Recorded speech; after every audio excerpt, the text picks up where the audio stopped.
It all started in 2013 when China launched its first pilot free trade zone in the Pudong New area in Shanghai. The preferential policies accorded to this special zone proved to be a prominent driver of the economy.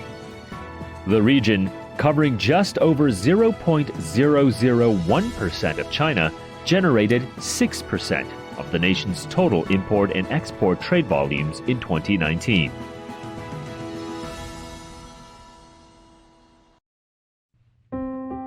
China is building more free trade zones like this to accelerate opening up and integrating its economy with the world. We'll build a higher-level open economic system, further improve the open platforms, including the pilot free trade zones, free trade ports, and other important carriers of China's opening up measures. After Shanghai, another 3 coastal provinces followed suit in 2015. The free trade zones soon expanded full steam inland in 2017. One of the latest to have opened up free trade zones is Zhejiang province. The pilot area's focus is trading bulk commodities such as petroleum and oil products. The region has also seen its cross-border e-commerce platform sprout and thrive over the past years. With government support, Zhejiang is also aiming for a bigger role in growing the digital economy.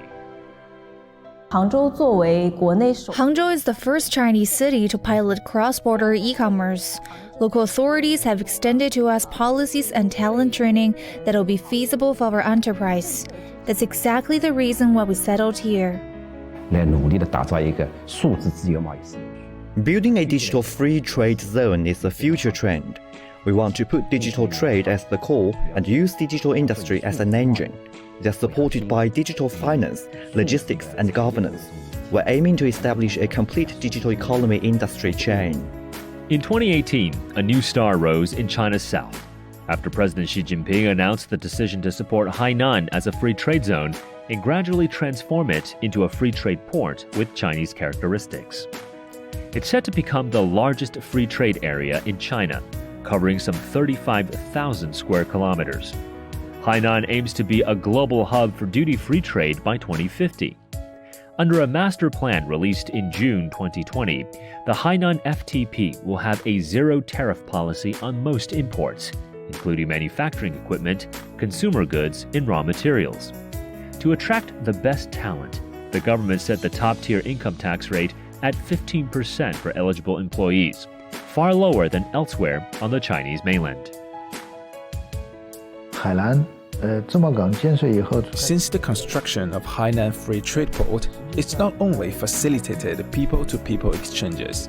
The tax reduction for high-end talent are of great help for us in attracting the best minds. Hainan has also removed many restrictions on international investment. For example, it allows enterprises listed overseas to handle foreign exchange registration directly with banks.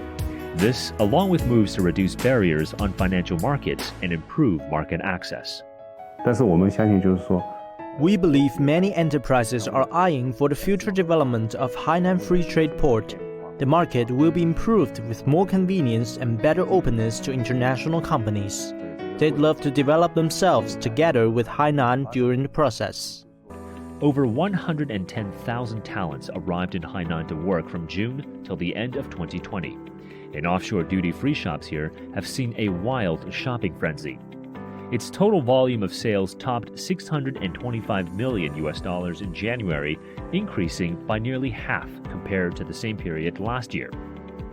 Following the footsteps of Hainan, another 9 provinces are opening up free trade zones, bringing the country's total to 21, including both coastal and inland. All of China's special economic zones highlight preferential tax treatment, more market liberalization, and incentives to attract foreign, high-quality enterprises, be they startups or established companies.